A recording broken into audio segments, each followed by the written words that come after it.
Él le juró amor eterno y luego la abandonó al descubrir que esperaba un hijo suyo. 9 meses después, el destino los reunió en la fría habitación de un hospital. Ella, con su bebé recién nacido en brazos, luchando por empezar una nueva vida desde las cenizas. Él, no para pedir perdón, sino para arrebatarle a su hijo, viéndolo como un trofeo, un heredero para su poderoso apellido. Lo que él no sabía era que el instinto de una madre es la fuerza más poderosa del universo, y el amor por un hijo puede resucitar incluso un corazón destrozado. Antes de comenzar, dale like a este video, suscríbete al canal y comenta ahora ahí en Baixo desde donde lo estás viendo. Tu apoyo nos ayuda a contar historias más poderosas. Que tu vida esté llena de bendiciones si te suscribiste al botón de abajo que dice suscribirse o suscribirme. Ahora, comencemos. El único universo de Ana, en ese momento, olía a leche y a talco. Era un universo pequeño, cálido y perfecto, contenido en la manta de algodón que envolvía el cuerpo frágil de su hijo, Mateo. Tenía los ojos cerrados, sus pequeños labios formaban una diminuta O mientras dormía, ajeno al mundo estéril y blanco de la habitación del hospital. Cada respiración del bebé era un milagro, un ancla que mantenía a Ana a flote en el mar de agotamiento y soledad que la había inundado durante los últimos 9 meses. Había sobrevivido. Sola. Había soportado las náuseas matutinas, las noches de insomnio, el miedo paralizante del parto y lo había hecho todo sin él. Sin Marcos. El nombre era una cicatriz en su corazón, un recuerdo de promesas susurradas en la oscuridad, de un futuro que se había desvanecido como el humo. Él, el brillante y prometedor doctor Marcos Rivas, el hombre que le había jurado que su amor era tan indestructible como el acero, se había roto como el cristal en cuanto las palabras "estoy embarazada" salieron de sus labios. Un hijo ahora arruinaría mi carrera, Ana. Lo siento, había dicho con una frialdad que congeló sus lágrimas. Y luego, desapareció. Ahora, mirando el rostro pacífico de su hijo, Ana sentía que no lo necesitaba. Tenía a Mateo. Tenían un futuro, aunque fuera incierto y modesto. Una sonrisa cansada pero genuina se dibujó en sus labios. Todo estaría bien. La puerta de la habitación se abrió con un chasquido suave, y el mundo de Ana se hizo añicos por segunda vez. Marcos estaba allí. No el recuerdo, sino el hombre. Más alto de lo que recordaba, más imponente. Su bata blanca de médico sobre un traje caro y perfectamente cortado le daba un aire de autoridad que llenaba la habitación y ahogaba el aire. Sus ojos, de un marrón oscuro que una vez la habían mirado con adoración, ahora la escrutaban con una intensidad fría y calculadora. No había ni rastro de arrepentimiento en ellos. Ni de alegría. Solo había evaluación. Marcos, la voz de Ana fue un susurro roto. El pánico, frío y afilado, le recorrió la espalda. Instintivamente, apretó a Mateo contra su pecho, su cuerpo formando un escudo. Hola, Ana, su voz era la misma, profunda y resonante, pero carecía de toda calidez. Era la voz de un extraño. Veo que las noticias eran ciertas. Sus ojos se desviaron de ella y se posaron en el bulto que ella acunaba. Por primera vez, una emoción parpadeó en su rostro. No era amor. Era una especie de orgullo depredador, el de un coleccionista que acaba de encontrar una pieza rara.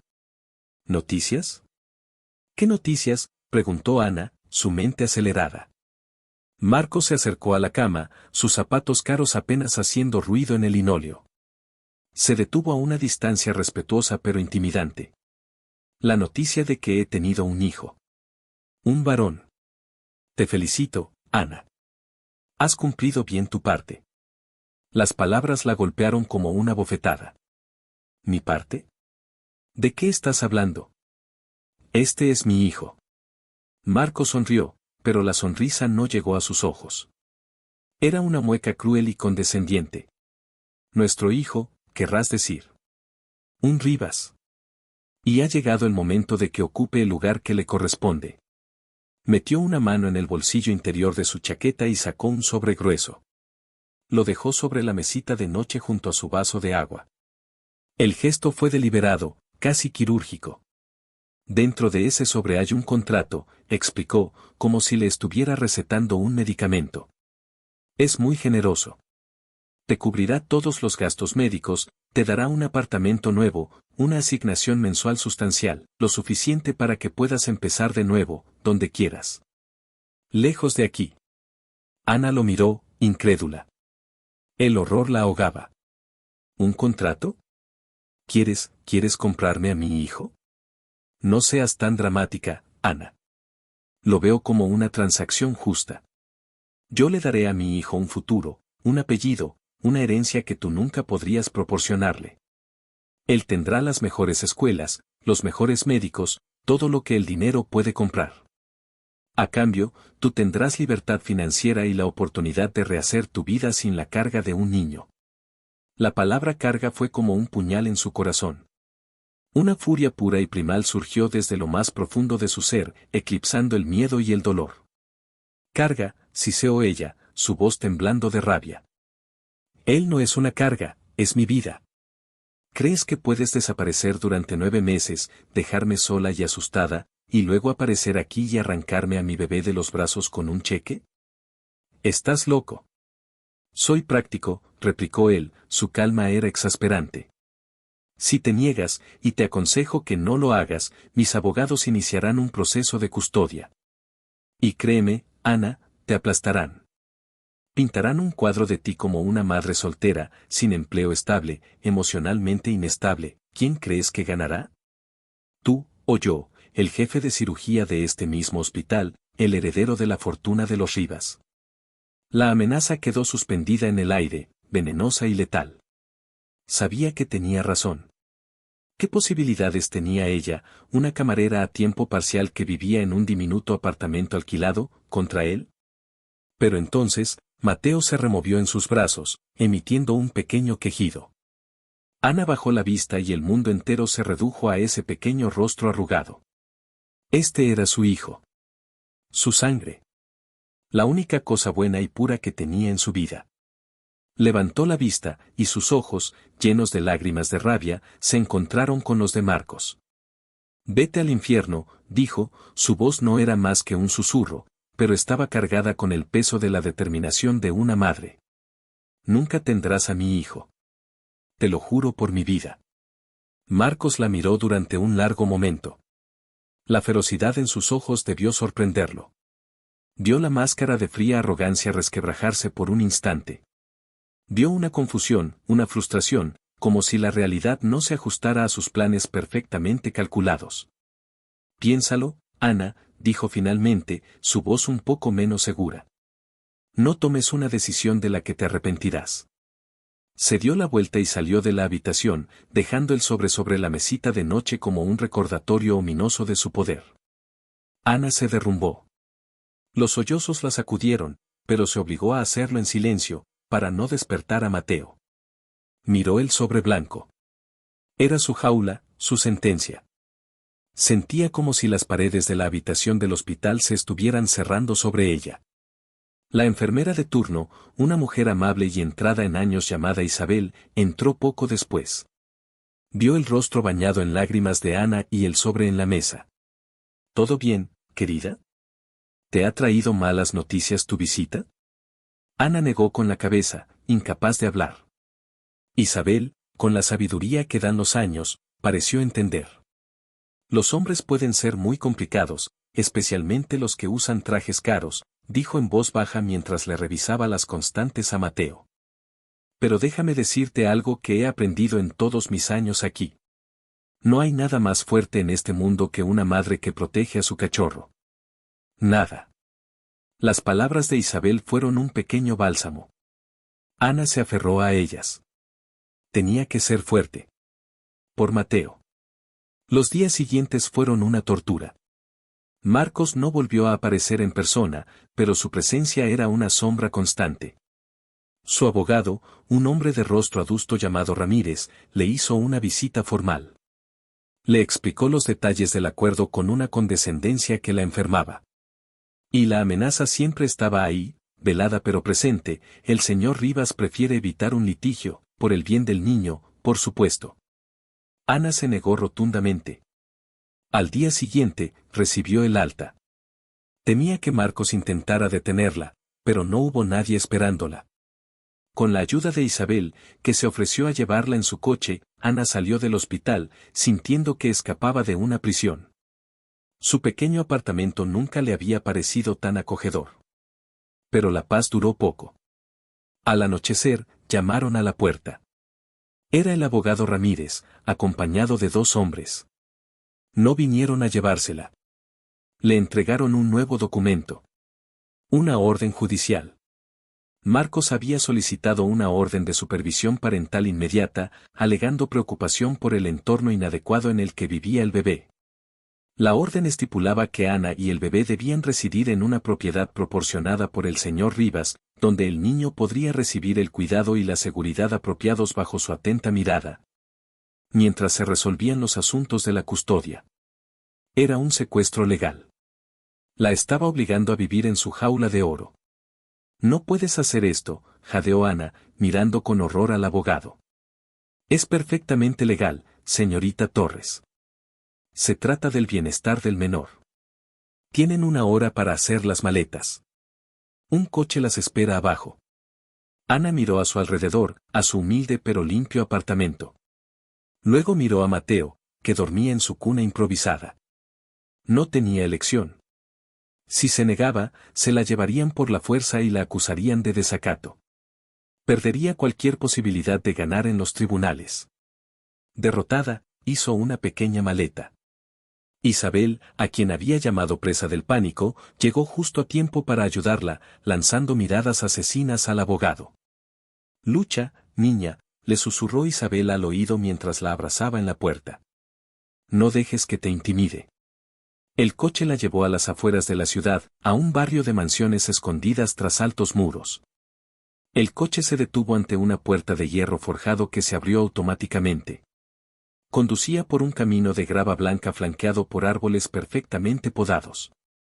No la llevaron a la casa principal, una monstruosidad de cristal y acero, sino a una casa de invitados que era más grande y lujosa que cualquier lugar en el que Ana hubiera vivido. Tenía su propia entrada, un pequeño jardín y estaba exquisitamente amueblada. Era una prisión, pero una prisión de lujo. Cuando entró, con Mateo en brazos, Marcos la estaba esperando. No llevaba su bata de médico, sino un suéter de cachemira y pantalones de tela, pareciendo el dueño y señor de su dominio. Bienvenida, dijo, su tono desprovisto de cualquier ironía. La niñera llegará mañana por la mañana para ayudarte. Todo lo que necesites, solo tienes que pedírselo al personal. Ana lo miró, su corazón lleno de un odio gélido. No quiero tu ayuda. No quiero a tu niñera. Lo único que quiero es que me dejes en paz. Marcos se encogió de hombros. Vivirás bajo mis reglas mientras estés bajo mi techo, Ana. Y lo primero que tienes que entender es que esto no se trata de ti ni de mí. Se trata de él. Señaló a Mateo. Se trata de mi hijo. Caminó hacia ella y, por primera vez, hizo un movimiento para tocar al bebé. Extendió una mano, sus dedos largos y cuidados de cirujano rozando la suave mejilla de Mateo. El contacto fue un relámpago. Mateo se movió, haciendo un ruidito. Ana se estremeció como si hubiera recibido una descarga eléctrica. Marcos pareció sentirlo también. Retiró la mano rápidamente, una extraña expresión en su rostro. Tiene mis ojos, susurró, casi para sí mismo. No, pensó Ana, tiene mi fuerza. Dejarás de verlo como una posesión. Lo verás como una persona. Y yo me encargaré de ello. Esa noche, Ana se acostó en una cama enorme con sábanas de hilo egipcio, sintiéndose más sola y atrapada que nunca. A través de la ventana, podía ver las luces de la casa principal, el bastión de Marcos. Era una guerra, y este era su primer campo de batalla. Miró a su hijo, durmiendo pacíficamente en una cuna de diseño que debía costar más que todo su antiguo mobiliario.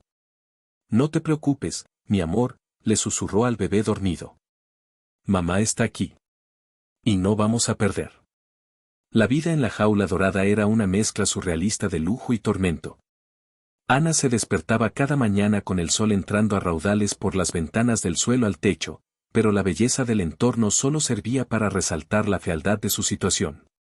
Una niñera profesional llamada Laura llegó, una mujer eficiente y amable a quien Ana despidió educadamente. Gracias, pero yo cuido de mi propio hijo, dijo con una firmeza que no admitía discusión.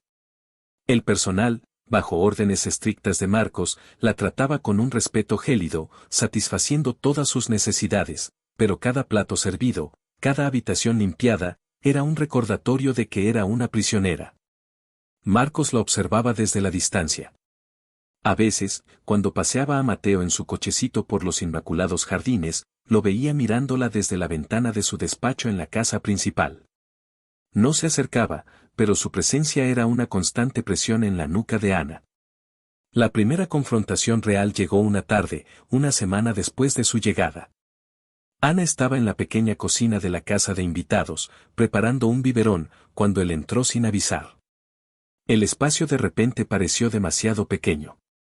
La niñera me ha informado de que no requiere sus servicios, dijo, su tono era el de un gerente interrogando a un empleado. ¿Pretendes hacerlo todo tú sola? Ana se giró lentamente, sujetando el biberón tibio. ¿Acaso tienes algún problema con que una madre cuide de su hijo, Marcos?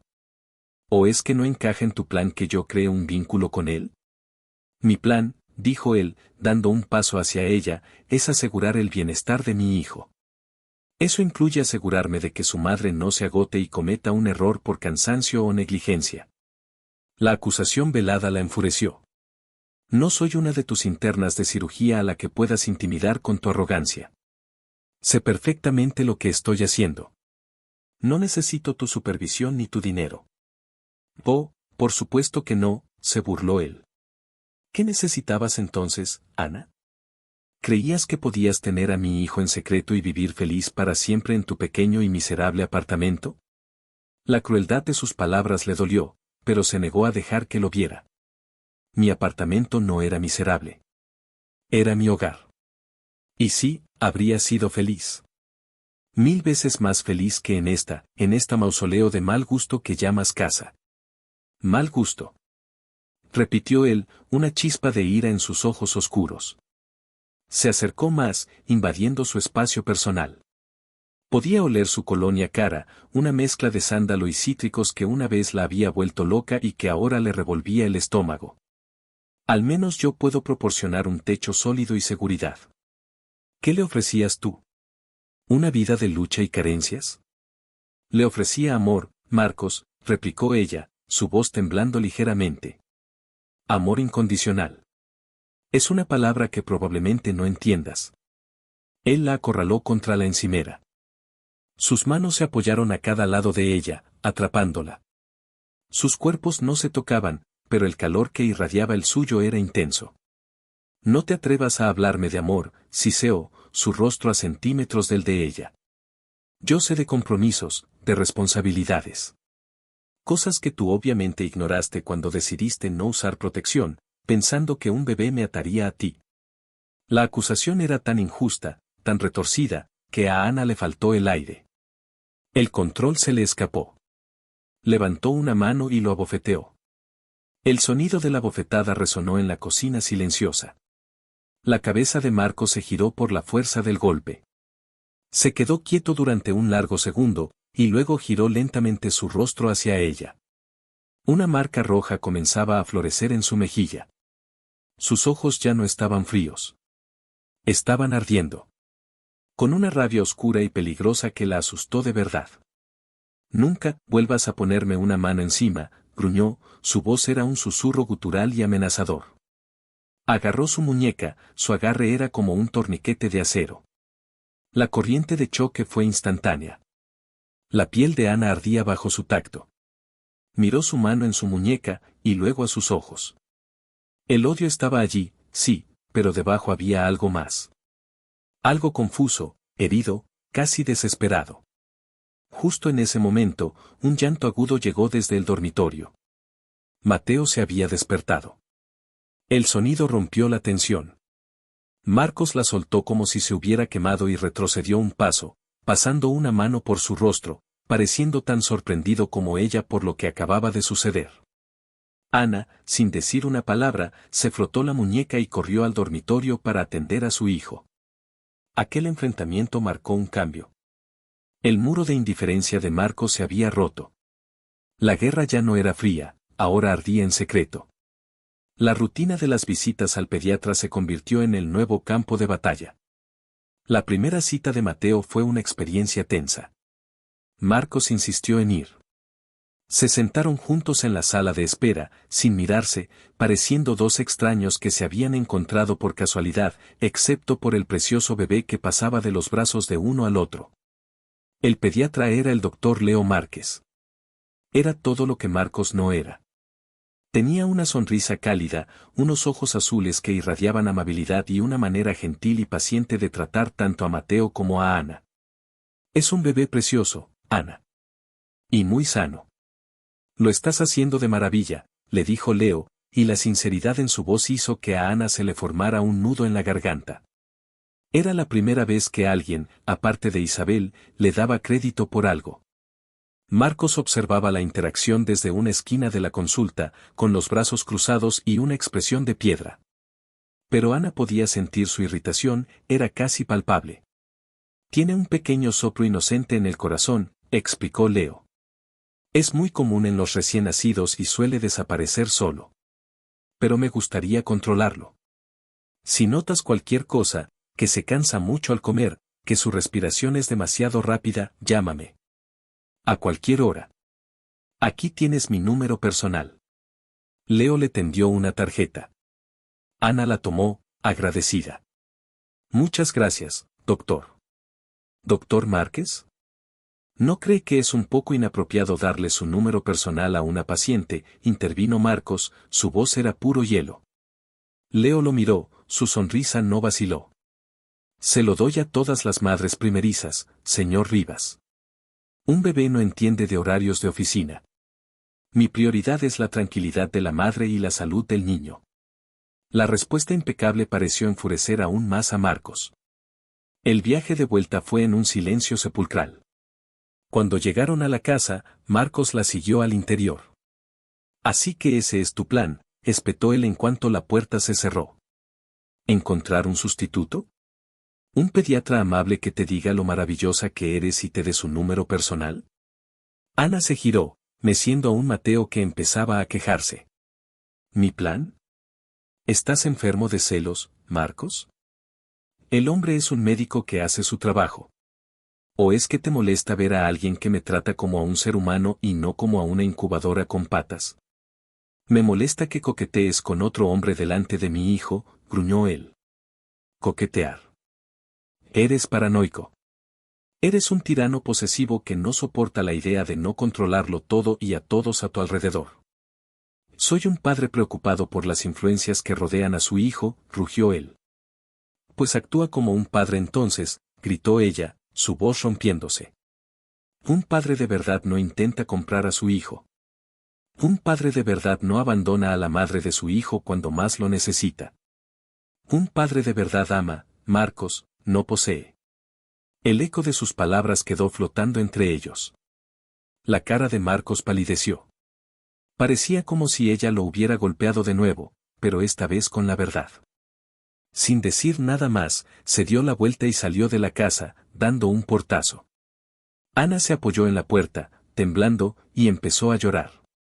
Mateo, sintiendo su angustia, empezó a llorar con ella. Era un círculo vicioso de dolor y miseria. Esa noche, Ana tomó una decisión. No podía seguir así. Tenía que encontrar una salida. Llamó a su única amiga en la ciudad, una compañera del restaurante llamada Sofía, y le contó entre sollozos una versión resumida de su pesadilla. Tienes que salir de ahí, amiga, le dijo Sofía con urgencia. Conozco a una abogada, es buena y trabaja pro bono para casos de mujeres. Se llama Elena Ponce. Te daré su número. La esperanza, por primera vez, era un pequeño brote verde en el desierto de su desesperación. Al día siguiente, Ana llamó a la abogada. La cita se fijó para 2 días después. Ana tendría que inventar una excusa para salir de la propiedad. La oportunidad se presentó en forma de una llamada de la madre de Marcos, la matriarca Victoria Rivas. Una mujer que, por lo que Marcos había contado en el pasado, era fría, controladora y obsesionada con el linaje familiar. Marcos, tu padre y yo iremos a cenar esta noche. Queremos conocer a nuestro nieto, anunció por el altavoz del teléfono del despacho de Marcos. Ana, que pasaba por allí, se detuvo en seco. Marcos levantó la vista y sus miradas se encontraron. Había pánico en sus ojos. Madre, no creo que sea una buena idea. Ana, el bebé, necesita descansar. Tonterías. A las 8 en punto, dijo Victoria, y colgó. Marcos se pasó una mano por el pelo. Maldición. No quiero que lo toquen, dijo Ana, su voz era feroz. No quiero que tu madre, con su desprecio, ni siquiera respire cerca de mi hijo. Lo sé, dijo él, y por primera vez, sonó como si estuvieran en el mismo bando. Ella puede ser difícil.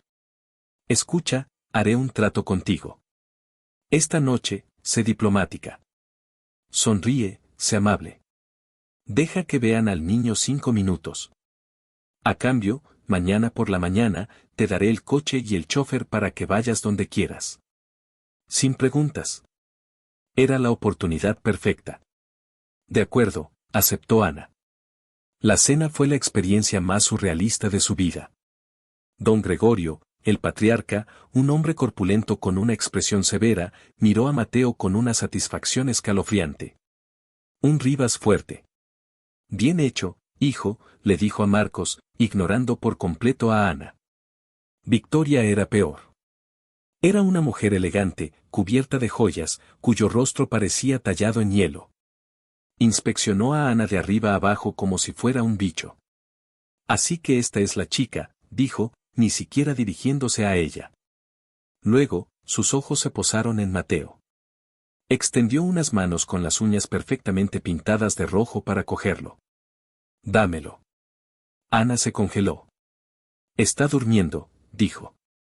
No lo despertaré, insistió Victoria, su tono era de acero. Ana miró a Marcos, pidiendo ayuda con los ojos. Marcos, tras un segundo de duda, intervino. Madre, por favor. Está cansado. Podrás cogerlo en otro momento. La mirada que Victoria le lanzó a su hijo fue fulminante, pero retrocedió. La cena fue una sucesión de preguntas veladas y comentarios despectivos sobre los orígenes humildes de Ana. Ella aguantó, con una sonrisa tensa en el rostro, contando los minutos. Al final de la noche, se sentía magullada y sucia. A la mañana siguiente, como había prometido, el coche la esperaba. Le dijo al chofer que la llevara a un centro comercial. Una vez allí, se escabulló por una salida lateral, tomó un taxi y se dirigió al bufete de Elena Ponce. La abogada era una mujer joven, de unos 30 años, con una mirada inteligente y un apretón de manos firme. Escuchó la historia de Ana con una atención inquebrantable, tomando notas. Es un caso difícil, Ana, dijo Elena al final. Marcos Rivas tiene dinero y poder. Pero no es imposible. La ley protege el vínculo materno. Tenemos que demostrar que eres una madre competente y que su único interés es su orgullo, no el bienestar del niño. La declaración del doctor Márquez será crucial. Ana salió del despacho sintiéndose más ligera. Tenía una aliada. Tenía un plan. Cuando regresó a la mansión, Marcos la estaba esperando en la entrada de la casa de invitados. Tenía una expresión extraña en el rostro. ¿A dónde fuiste?, preguntó. ¿Por qué me mentiste sobre el centro comercial? Ana sintió un escalofrío. ¿La había seguido? Necesitaba algo de espacio. Tu madre, anoche fue horrible. Él asintió, pareciendo extrañamente de acuerdo. Lo sé. Siento haberte hecho pasar por eso. Dio un paso hacia ella. Ana, sobre lo que pasó en la cocina, sobre la bofetada. Olvídalo, Marcos. No, no quiero olvidarlo. No debí decir esas cosas. Fue cruel e injusto. No sé qué me pasa cuando estoy cerca de ti. Digo y hago cosas que no reconozco. La disculpa, La primera que le ofrecía, la descolocó por completo. La vulnerabilidad en su voz parecía genuina. Entonces déjame ir, susurró ella. Si de verdad lo sientes, déjanos en paz. Él negó con la cabeza, una expresión de terquedad instalándose de nuevo en su rostro.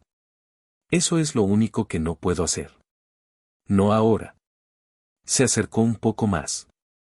La tarde caía, y la luz dorada suavizaba sus rasgos habitualmente duros. ¿Qué sentiste cuando te besé anoche, Marcos? Porque estoy seguro de que no fue solo rabia. Ah, sí. La memoria de sus labios contra los suyos, dura y hambrienta, la había atormentado toda la noche. La besó durante su último enfrentamiento, un beso salvaje nacido de la frustración que la había dejado temblando. ¿Un beso? Eso fue un asalto, espetó ella, aunque su corazón traidor latía más rápido. Él sonrió, una sonrisa torcida y genuina. Un asalto al que respondiste durante un segundo, antes de que tu orgullo se interpusiera. El descaro la dejó sin palabras.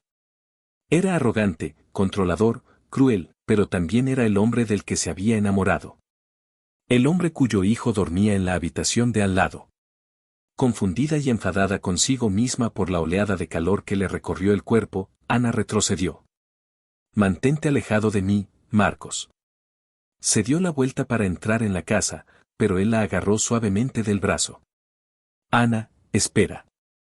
El contacto, esta vez, no fue violento. Fue casi una súplica. Hablemos. De verdad. Sin abogados, sin mis padres. Solo tú y yo. Ella dudó. Su instinto le gritaba que corriera. Pero la mirada en sus ojos, era la mirada del hombre que había conocido, del hombre que se había perdido. Justo en ese momento, su teléfono sonó. Era un número desconocido. Contestó, cautelosa. Señorita Torres, soy Leo Márquez. Llamaba para saber cómo seguía Mateo después de la visita. La voz amable y profesional del pediatra llenó el silencio. El rostro de Marcos se transformó. La vulnerabilidad desapareció, reemplazada por una máscara de furia helada. Le arrancó el teléfono de la mano. Ella está ocupada, gruñó al teléfono, y colgó. ¿Qué diablos te pasa?, gritó Ana, intentando recuperar su teléfono. Veo que no pierdes el tiempo, siseó él, su voz era un veneno puro. Apenas sales de mi vista y ya estás llamando a tu nuevo doctorcito. ¿Le estabas contando lo horrible que soy? ¿Estabas planeando tu futuro con él? Y eres increíble, exclamó ella, frustrada hasta las lágrimas. El mundo no gira a tu alrededor. Es el pediatra de mi hijo, preocupado por su paciente. Es un hombre que te quiere en su cama. Y tú, obviamente, estás dispuesta a usar a mi hijo para conseguirlo. El golpe fue tan bajo, tan vil, que Ana sintió que el suelo desaparecía bajo sus pies. Lo miró, con el corazón roto por la crueldad de su acusación. Sin decir una palabra más, le dio la espalda, entró en la casa y cerró la puerta en su cara. Se apoyó contra la madera, el cuerpo temblando de sollozos silenciosos. Afuera, escuchó el sonido de un puño golpeando la pared y un grito de pura frustración. La guerra no había terminado. Acababa de volverse mucho más sucia. El episodio con el teléfono desató una nueva era de hostilidad. Marco se volvió más posesivo que nunca, su vigilancia era una sombra constante. Instaló cámaras en los jardines, por seguridad, decía él, pero Ana sabía que eran para vigilarla a ella. Le confiscó el coche, alegando que un chofer era más seguro para el bebé. Cada movimiento de Ana estaba controlado, cada conversación telefónica parecía ser escuchada. Era asfixiante. La tensión entre ellos era una cuerda a punto de romperse, y se manifestaba de las formas más extrañas. Discutían por la temperatura del cuarto del bebé, por la marca de pañales, por tonterías que enmascaraban la guerra subyacente de poder y celos. Sin embargo, en medio de la guerra, había treguas extrañas y confusas. Momentos de una intimidad forzada que los desarmaban a ambos. Una noche, Mateo no dejaba de llorar. Tenía cólicos. Ana lo había mecido, cantado, paseado durante horas. Estaba al borde del agotamiento y las lágrimas. La puerta del dormitorio se abrió y era Marcos. No dijo nada. Simplemente tomó a Mateo de sus brazos. Descansa, ordenó, su voz más suave de lo habitual. Ana estaba demasiado cansada para discutir. Se derrumbó en la cama y observó cómo Marcos, el arrogante cirujano, caminaba por la habitación con su hijo en brazos, su profunda voz retumbando en un torpe intento de canción de cuna. Había una torpeza en sus movimientos, pero también una determinación inquebrantable. Después de casi una hora, Mateo finalmente se durmió. Marcos lo acostó en la cuna con la delicadeza de un neurocirujano y se giró para mirar a Ana. Ella se había quedado dormida, acurrucada en la cama. Él se quedó allí, mirándola. El cabello castaño de ella estaba desordenado sobre la almohada, su rostro estaba manchado de lágrimas secas. Parecía increíblemente joven y vulnerable. Un sentimiento doloroso y desconocido se apoderó de su pecho. No era posesión. No era orgullo. Era algo mucho más profundo, un eco del amor que había intentado enterrar bajo capas de arrogancia y resentimiento. Se acercó y, con un gesto casi inconsciente, apartó un mechón de pelo de su frente. Su piel era tan suave como recordaba. Un deseo abrumador de acostarse a su lado, de rodearla con sus brazos y protegerla del mundo, y de sí mismo, lo golpeó con la fuerza de un huracán. Se retiró como si se hubiera quemado y salió de la habitación, el corazón martilleando en su pecho. Estaba perdiendo el control. Esta mujer y este bebé estaban derribando cada muro que había construido a su alrededor. Ana, por su parte, se debatía en su propia confusión. Odiaba a Marcos por lo que le había hecho, por su crueldad y su control. Pero luego, había momentos como el de anoche, donde veía atisbos del hombre del que se había enamorado. Un hombre capaz de una extraña ternura. Una parte de ella, una parte que odiaba admitir que existía, todavía se sentía atraída por él.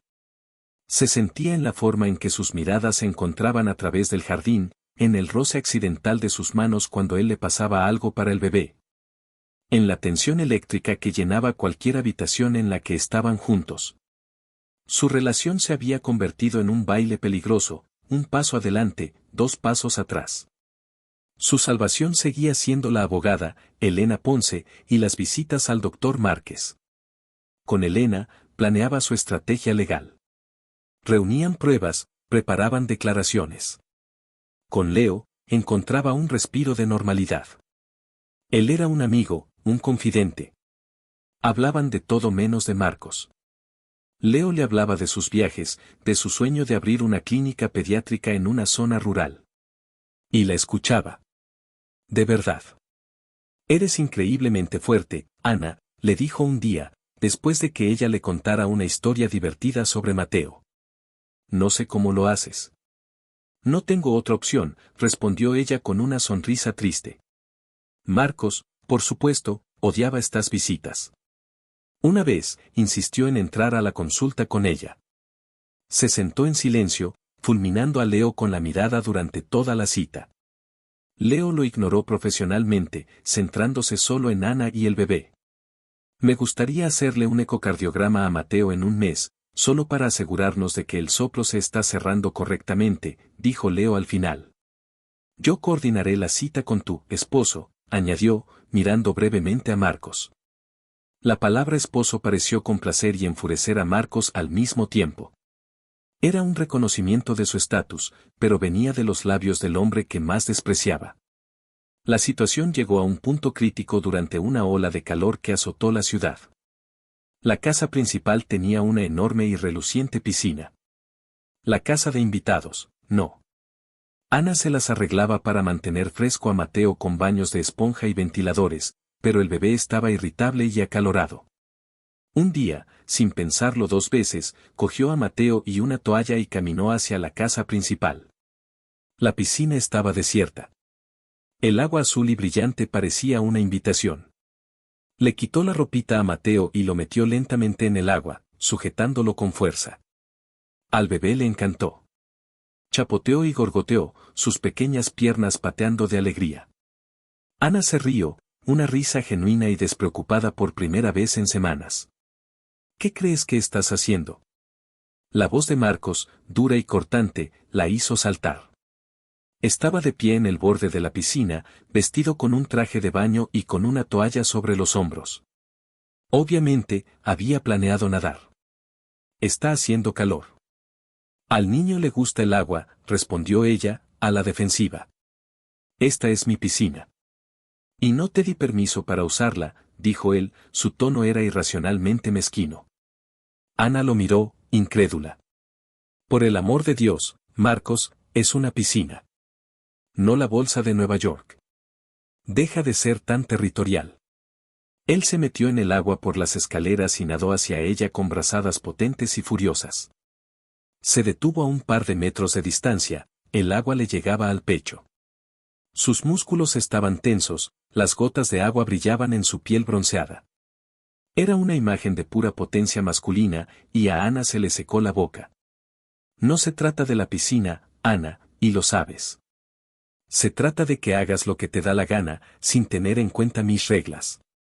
Tus reglas son estúpidas, replicó ella, abrazando a Mateo un poco más fuerte. El bebé, sintiendo la tensión, empezó a quejarse. Son las reglas de mi casa, insistió él. Y este es mi hijo. Y si mi hijo tiene calor, lo meteré en cualquier maldita piscina que vea. También es mi hijo, rugió él, y el sonido retumbó en el silencioso jardín.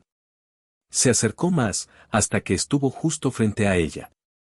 Podía ver el tic en su mandíbula, la furia en sus ojos oscuros. Estaban tan cerca que sus cuerpos casi se rozaban bajo el agua. La tensión era sofocante, íntima y explosiva. Se miraron el uno al otro, sus respiraciones eran agitadas. La rabia en los ojos de Marcos comenzó a mezclarse con otra cosa. Sus ojos bajaron a los labios de Ana, que estaban húmedos y entreabiertos. Luego miró la forma en que el agua se aferraba a la piel de sus hombros, la curva de su cuello. Marcos. Susurró ella, su voz era una advertencia. Para él. Para ella misma. Él levantó una mano y rozó su mejilla húmeda con el dorso de sus dedos. El gesto fue eléctrico. No puedo pensar cuando está cerca, murmuró él, su voz ronca y llena de una confusión que parecía genuina. Me vuelves loco, Ana. Con tu desafío, tu fuerza, con la forma en que miras a nuestro hijo. La confesión la dejó sin aliento. Vio la lucha en su rostro, la guerra entre su orgullo y un sentimiento que se negaba a nombrar. Se inclinó, muy lentamente, y Ana supo que iba a besarla. Su corazón se detuvo. Una parte de ella lo anhelaba con una desesperación que la avergonzaba. Otra parte gritaba de traición. No, jadeó ella, apartándose bruscamente. El movimiento fue tan repentino que perdió el equilibrio. Por un segundo de puro pánico, sintió que iba a caerse hacia atrás, con el bebé en brazos. Pero Marcos reaccionó con la velocidad de un rayo. Sus brazos la rodearon a ella y a Mateo, sujetándolos con fuerza contra su pecho. El corazón de Ana martilleaba contra el de él. El pequeño cuerpo de Mateo estaba aplastado entre ellos. Estaban en un abrazo forzado, empapados, piel contra piel. Era una intimidad tan abrumadora, tan cruda, que ninguno de los dos podía respirar. Te tengo, susurró él en su oído, su aliento era cálido contra su piel mojada. Estás a salvo. Se quedaron así durante un largo momento, congelados. El mundo entero se redujo a esa piscina, a ese abrazo, al latido de 3 corazones latiendo como uno solo. Fue Marcos quien rompió el hechizo. La soltó lentamente, sus manos se demoraron en sus brazos antes de retirarlas. Parecía tan aturdido como ella. Será mejor que saques al niño del agua, dijo, su voz era extrañamente hueca. Se va a enfriar. Sin esperar una respuesta, se dio la vuelta y salió de la piscina, recogiendo su toalla y desapareciendo dentro de la casa sin mirar atrás. Ana se quedó temblando en el agua, con el corazón desbocado. Acababa de sentirlo. A pesar de todo el dolor, a pesar del odio, la conexión entre ellos seguía allí. Era un hilo tenso y peligroso, y tiraba de ambos, amenazando con unirlos de nuevo o estrangularlos en el intento. La noche después del incidente en la piscina, Ana no pudo dormir. El recuerdo del cuerpo de Marcos presionado contra el suyo, el susurro de su voz en su oído, la tenía atrapada en un torbellino de emociones contradictorias. El odio se sentía más seguro. El odio era una armadura. Pero lo que había sentido en sus brazos, eso era diferente. Eso era peligroso porque se sentía como volver a casa. Decidida a reafirmar su control, llamó a Elena Ponce a primera hora de la mañana. Necesito que presentemos la demanda de custodia, Elena. Ya. No puedo seguir esperando. Elena estuvo de acuerdo. Bien. Es hora de pasar a la ofensiva. Le enviaré la notificación a su abogado hoy mismo. Prepárate, Ana. Ahora es cuando la verdadera guerra comienza. La notificación legal llegó al despacho de Marcos esa misma tarde. Ana lo supo porque un silencio sepulcral descendió sobre la propiedad. Cuando él finalmente apareció en la puerta de su casa de invitados, su rostro era una máscara de furia controlada. Llevaba el documento arrugado en su puño. Así que esto es lo que hacías a mis espaldas, dijo, su voz era mortalmente tranquila. Contratar a una abogada. Planear demandarme mientras vivías bajo mi techo, comías mi comida y nadabas en mi piscina.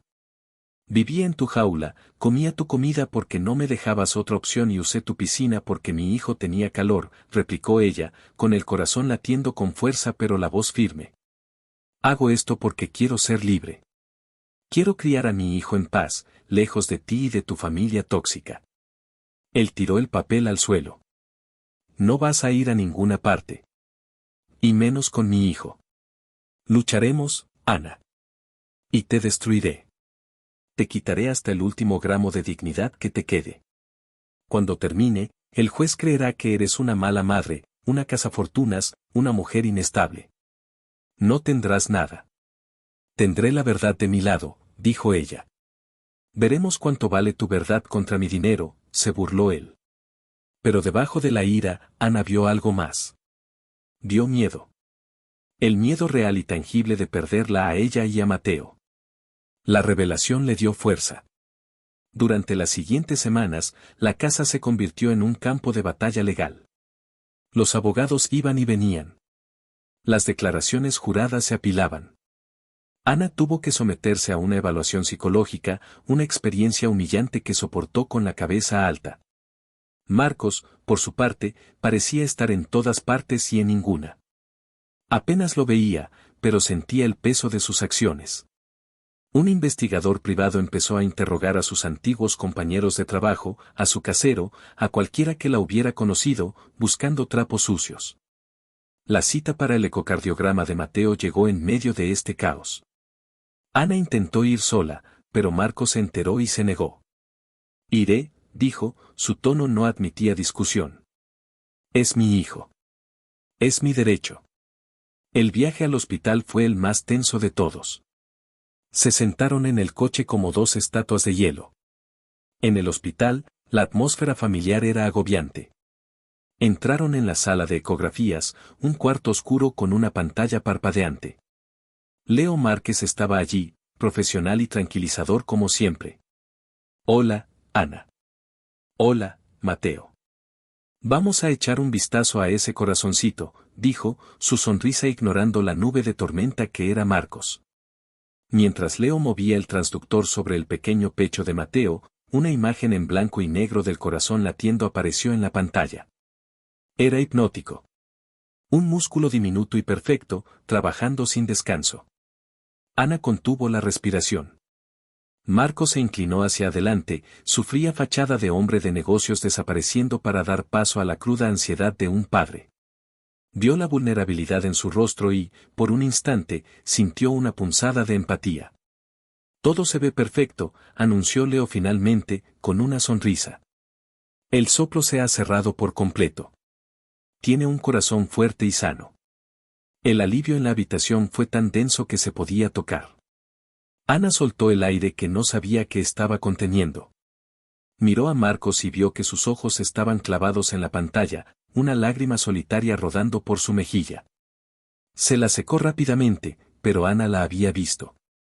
Había visto la grieta en su armadura, el corazón debajo del acero. Eso es una gran noticia, dijo Marcos, su voz ronca. Gracias, doctor. Es un placer, dijo Leo. Ana, te veo en la consulta en un mes para el chequeo de rutina. Puedes llamar para pedir la cita cuando quieras. Después de la cita, en lugar de volver directamente a la mansión, Marcos le dijo al chofer que se detuviera en un parque junto al río. ¿Qué hacemos aquí?, preguntó Ana. Quiero hablar, dijo él. Salieron del coche y caminaron en silencio por un sendero, Marcos empujando el cochecito de Mateo. El sol de la tarde se filtraba a través de los árboles. Ana, la demanda, detengámosla, dijo finalmente, sin mirarla. ¿Qué? Esto es una locura. Nos está destrozando. A ambos. Y no es bueno para Mateo. ¿Y qué propones? Que simplemente me rinda y te entregue a mi hijo. Él se detuvo y se giró para mirarla. Su rostro estaba lleno de una fatiga que nunca le había visto. No. Propongo una tregua. Un acuerdo. Podemos redactar un acuerdo de custodia compartida. 50 y 50. Sin jueces, sin psicólogos, sin investigadores. Te compraré un apartamento, el que tú elijas. Pagaré todos los gastos. Solo, no me quites a mi hijo, Ana. No puedo perderlo. La sinceridad en su voz la desarmó. Era la primera vez que no daba una orden, sino que pedía algo. Pedía. ¿Por qué, Marcos? ¿Por qué ahora? Porque hoy, en esa habitación oscura, vi su corazón latiendo en esa pantalla. Y me di cuenta. Me di cuenta de que no es un legado, ni un heredero, ni un trofeo. Es mi hijo. Es una persona real y diminuta. Y lo amo. Y me aterra perderlo. Se acercó a ella y, con una vacilación que le rompió el corazón, le tomó las manos. Y, me aterra perderte a ti. El mundo de Ana se inclinó sobre su eje. Su corazón latía con una fuerza dolorosa. Estaba sucediendo. Estaba diciendo las palabras que ella nunca pensó que escucharía. Te hice un daño terrible, continuó él, su voz era un susurro roto. Fui un cobarde. Estaba asustado. Asustado de la responsabilidad, de lo que diría mi padre, de desviarme del camino que él había trazado para mí. Y en mi miedo, me convertí en un monstruo. Y te lastimé. Lo siento, Ana. Lo siento más de lo que las palabras pueden expresar. Lágrimas silenciosas comenzaron a rodar por las mejillas de Ana. Eran lágrimas de dolor, de alivio, de una confusión abrumadora. ¿Y cómo sé que esto es real?, susurró. ¿Cómo sé que no es otra táctica, otra forma de control? Él levantó una mano y secó sus lágrimas con su pulgar. El contacto fue tierno, reverente. No lo sabes, admitió. Tendrás que arriesgarte. Confiar en mí una última vez. Dame una oportunidad, Ana. No para volver a lo que éramos, sino para empezar de nuevo. Como padres de Mateo. Y tal vez, si me lo permites, como algo más. El sol se ponía, bañándolos en una luz anaranjada y melancólica. Ella miró sus ojos oscuros, ahora despojados de toda arrogancia, y vio al hombre del que se había enamorado, herido, arrepentido y suplicante. Su mente le gritaba que tuviera cuidado. Pero su corazón traidor y resiliente le susurraba que le diera una oportunidad. Justo cuando estaba a punto de responder, de abrir la puerta a una posibilidad de paz, el teléfono de Marcos sonó. Miró la pantalla y su rostro se tensó. Es mi padre, dijo. Contestó, y Ana escuchó la voz áspera y exigente de don Gregorio a través del auricular, incluso a distancia. Marcos escuchó en silencio, su rostro volviéndose cada vez más pálido. Sí, padre. Entiendo. No he olvidado lo que está en juego. Colgó y miró a Ana, y el hombre suplicante había desaparecido. En su lugar estaba de nuevo el heredero de los Rivas, con el peso del mundo sobre sus hombros. Tengo que irme, dijo bruscamente. ¿Qué pasa? Mi padre ha tenido otro ataque. Está en el hospital. Es por el estrés de esta batalla legal. Él me ha hecho prometer que no cederé. Que conseguiré la custodia total. Es lo único que lo mantiene con vida, dice él. Las palabras cayeron como piedras en el estómago de Ana. La pequeña y frágil burbuja de esperanza acababa de estallar. ¿Y qué vas a hacer?, preguntó, su voz era un hilo de voz. Marcos no la miró. Miró al río, su rostro era una máscara de tormento. Soy todo lo que tiene. Le debo.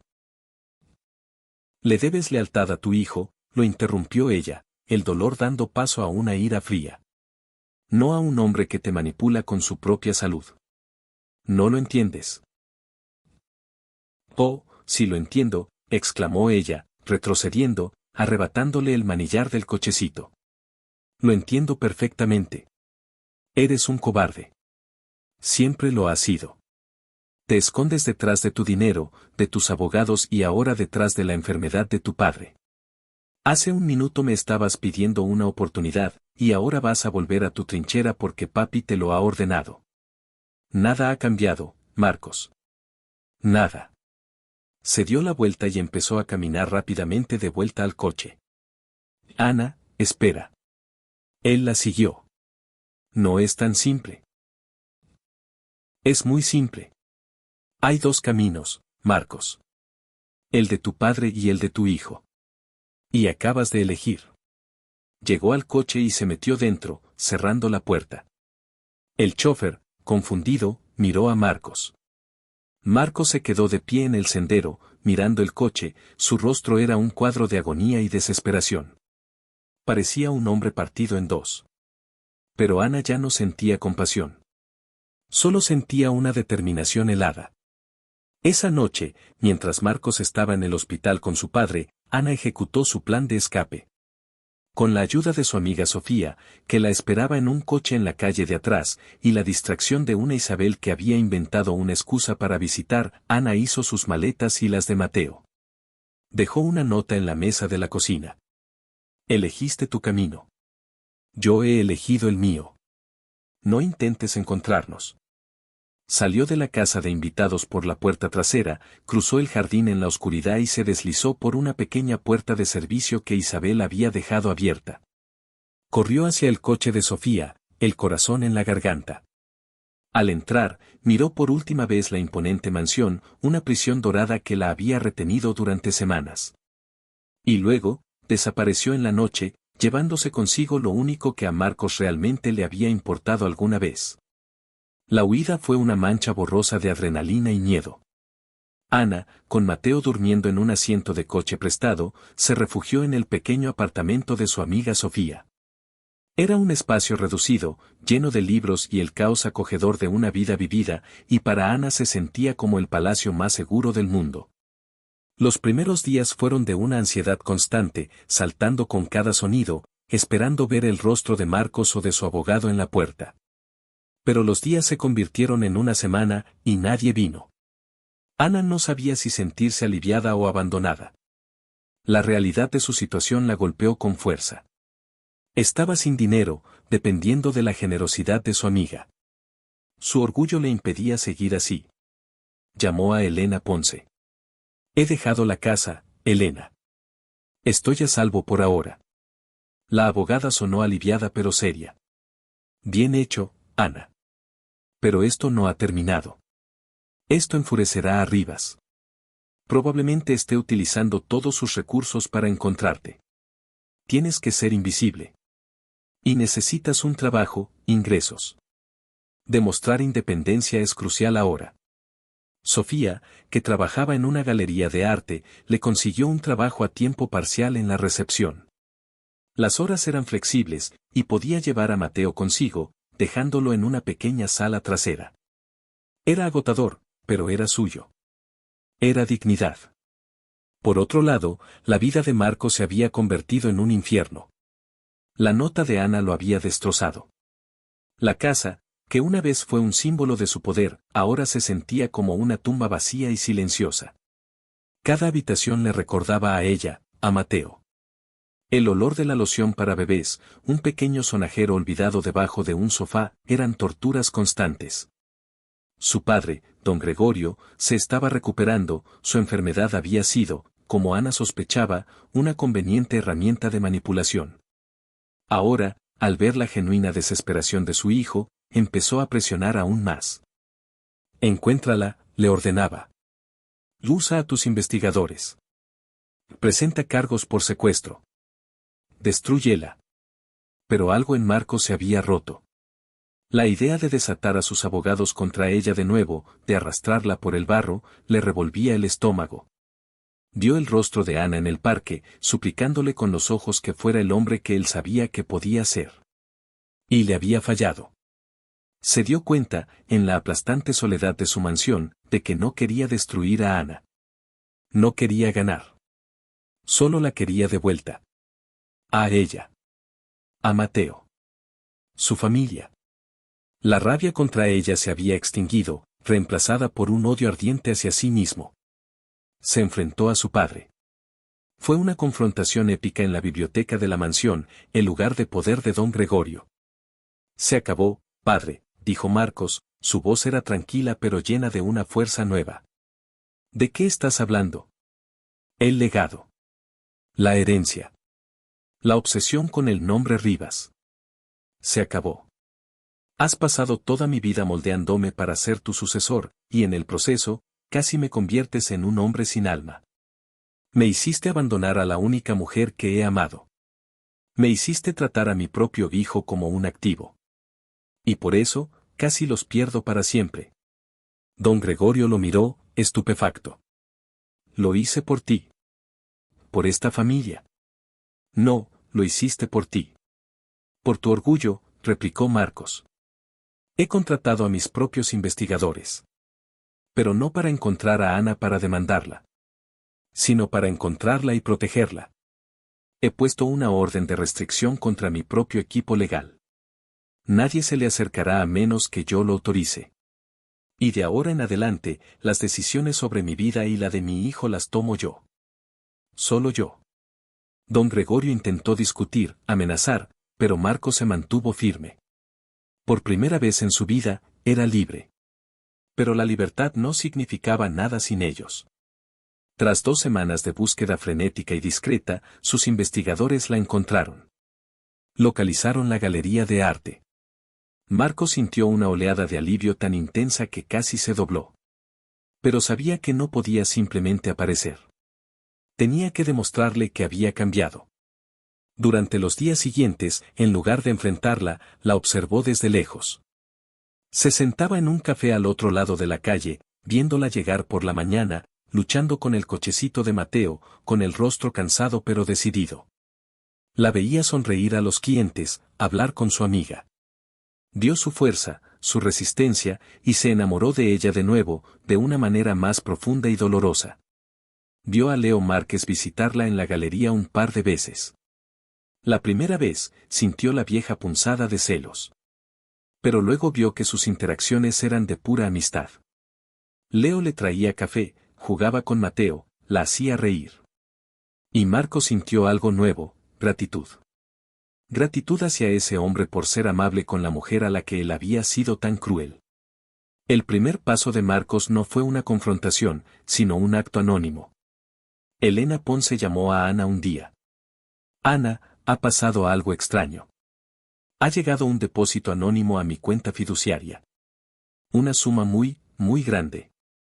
Las instrucciones dicen que es para tus gastos legales y personales. Para que no tengas que preocuparte por el dinero nunca más. Ana supo de inmediato que era él. La ironía era dolorosa. Ahora que no lo quería, le daba el dinero que una vez le había ofrecido para comprar a su hijo. No lo toques, Elena. Devuélvelo, dijo Ana, su orgullo intacto. Finalmente, Marcos reunió el valor para acercarse. La esperó una tarde, cuando ella salía de la galería. Al verlo, Ana se congeló, abrazando a Mateo instintivamente. Pero el hombre que se acercaba no era el magnate arrogante. Llevaba ropa sencilla, su rostro estaba demacrado y había una humildad en su postura que nunca había visto. Ana, dijo, su voz era apenas un susurro. Se detuvo a varios metros de distancia, levantando las manos como en señal de rendición. No te asustes. No he venido a pelear. Entonces, ¿qué quieres, Marcos? Él dio un paso más. Quiero disculparme. No con palabras. Con hechos. Sé que rechazaste el dinero. No era un intento de comprarte. Era un intento de darte las armas para que pudieras luchar contra mí si fuera necesario. Para que el campo de juego estuviera nivelado. Ella lo miró, escéptica. Solo quiero ver a mi hijo, continuó él, sus ojos se llenaron de lágrimas. Por favor. 5 minutos. En este parque. Prometo que no me acercaré más de lo que tú me permitas. Solo, lo extraño tanto que duele. El dolor en su voz era tan real, tan palpable, que el corazón de Ana se ablandó a pesar de sí misma. Miró a Mateo, que lo miraba con curiosidad. Después de una larga pausa, asintió. Se sentaron en un banco del parque, a 1 metro de distancia. Marcos no intentó tocar al bebé. Solo lo miraba, bebiendo cada detalle, su rostro era una mezcla de amor y arrepentimiento. Ha crecido, susurró. Está precioso. Te pareces mucho a tu mamá, ¿sabes?, le dijo al bebé. Ese fue el comienzo. Empezó a visitarlos en el parque todos los días. Siempre mantenía la distancia, siempre respetaba sus límites. Le traía café a Ana, un juguete para Mateo. Hablaban de cosas triviales al principio. El tiempo, el trabajo, las tonterías que había hecho Mateo. Lentamente, las barreras de Ana comenzaron a bajar. Vio un cambio genuino en él.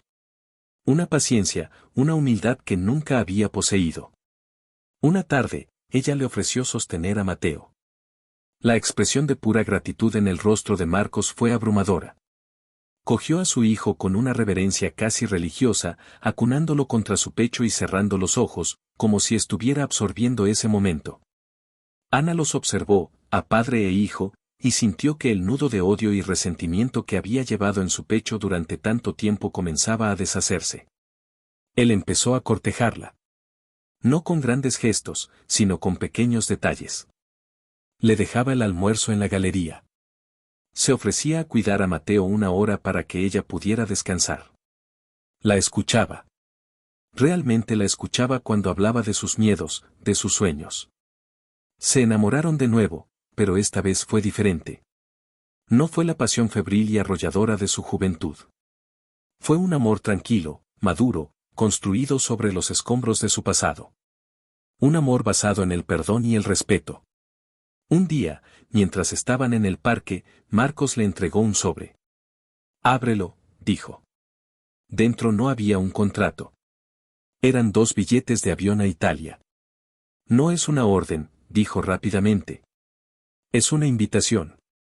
Vámonos, Ana. Los 3. Lejos de todo esto. Empecemos de nuevo, en un lugar donde nadie nos conoce. Donde solo seamos una familia. Ana lo miró, y en sus ojos vio su futuro. Vio la paz que tanto anhelaba. Sí, susurró, y las lágrimas que derramó esta vez eran de pura felicidad. La reconciliación con su familia fue un proceso largo. Marcos mantuvo a su padre a distancia hasta que don Gregorio, enfrentado a la posibilidad de no volver a ver a su nieto, finalmente cedió. Visitó a Ana y, en un gesto que sorprendió a todos, le pidió perdón. Victoria nunca se disculpó, pero aprendió a tratar a Ana con un respeto gélido, un precio que tenía que pagar para formar parte de la vida de su nieto. 1 año después, Ana y Marcos estaban en la terraza de una pequeña villa en la Toscana, viendo a un Mateo de casi 2 años corretear torpemente por el césped. Se casaron en una ceremonia sencilla, con Sofía, Isabel, Elena y un arrepentido Leo Márquez como únicos testigos. Eran felices. Era una felicidad real, duramente ganada. Ana se apoyó en el hombro de Marcos, entrelazando sus dedos con los de él. «¿Quién lo hubiera dicho?», murmuró ella. ¿Que un arrogante y estúpido cirujano necesitaría que le rompieran el corazón y le robaran a su hijo para aprender a ser un hombre? Él se rió, un sonido cálido y genuino. Supongo que sí. Gracias, Ana. ¿Por qué? Por no rendirte. Por luchar por nuestro hijo. Y, sobre todo, por salvarme de mí mismo. La abandonó por una obsesión, por un orgullo ciego, creyendo que un hijo varón era el único legado que importaba. Pero cuando la vio renacer, fuerte, independiente y con su hijo en brazos, el arrepentimiento y el miedo a perderla le enseñaron la lección más dura de su vida. La historia de Marcos y Ana es un poderoso recordatorio de que el verdadero valor de una familia no reside en las tradiciones ni en los apellidos, sino en el amor incondicional y el respeto mutuo. A veces, las segundas oportunidades no son para recuperar lo que perdimos, sino para convertirnos, a través del dolor y el arrepentimiento, en la persona que siempre debimos ser.